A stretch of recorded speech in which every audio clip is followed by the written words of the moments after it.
Poverty in America is so bad that people are killing themselves. We're seeing diseases of malnutrition sweeping the country. It's bizarre. Has America turned into a shithole country? Check it out. Leave your comments, ding the bell, share it with your friends, and subscribe to our channel. Has Reaganomics now officially turned America into an S-hole country?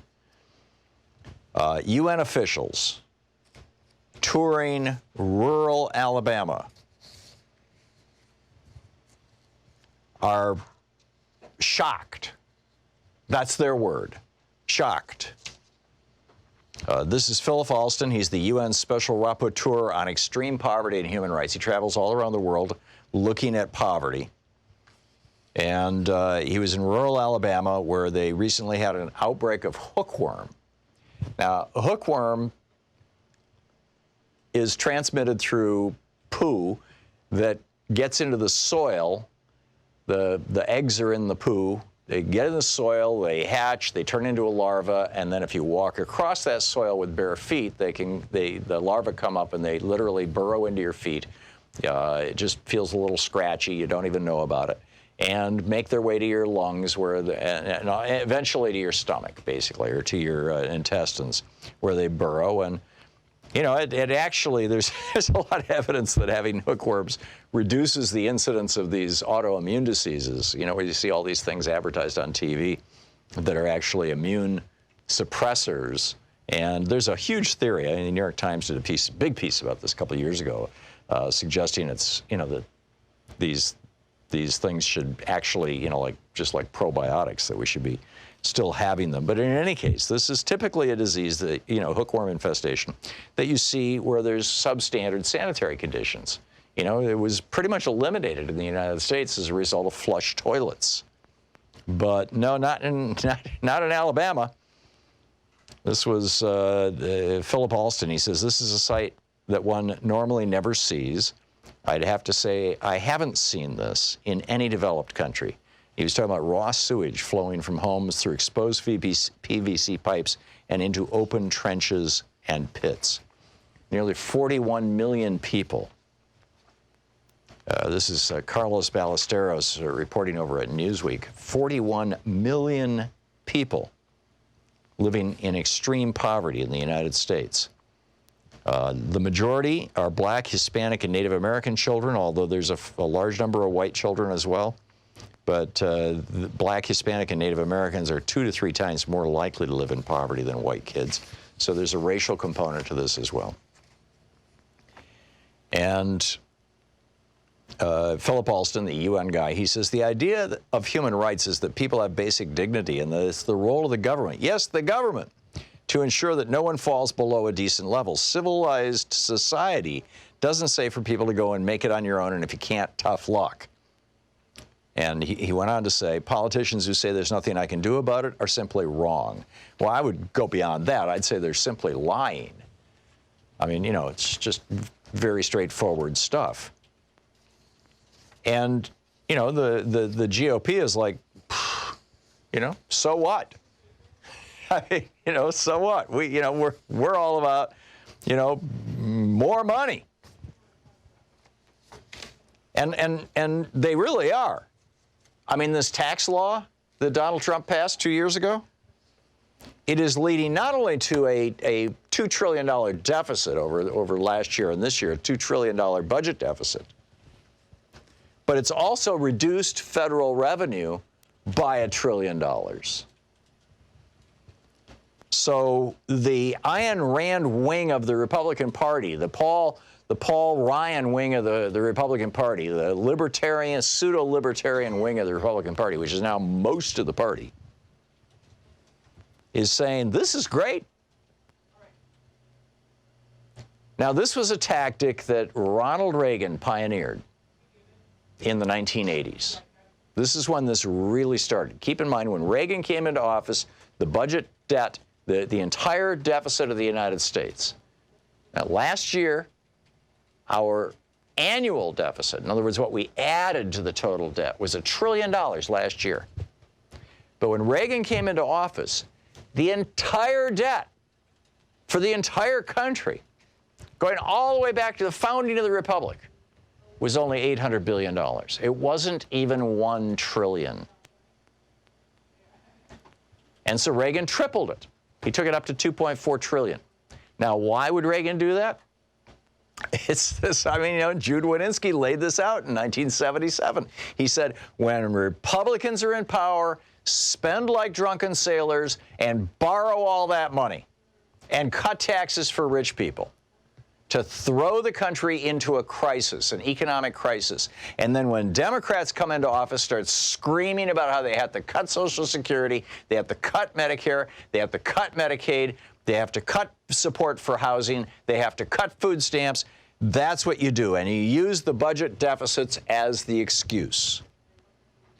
Reagan tripled the budget deficit, then Clinton balanced the budget again, and then George W. Bush doubled the budget deficit again, and left us with 2 illegal wars that we're still fighting, or occupations that we're still pursuing, which guaranteed that there would be another couple $1 trillion. So, and by the way, this is not a hidden agenda. The Republican Party's been right up front about this since the 70s. But the news media never talks about it. I mean, conservatives are already saying, well, we can't afford infrastructure spending. We can't afford a Green New Deal. Are you kidding? We can't afford single-payer health care. Who's going to pay for it? Federal government's out of money. It's $20 trillion in debt. All of that debt, the result of spending and tax cuts during Reagan, Bush, and Trump. All of it.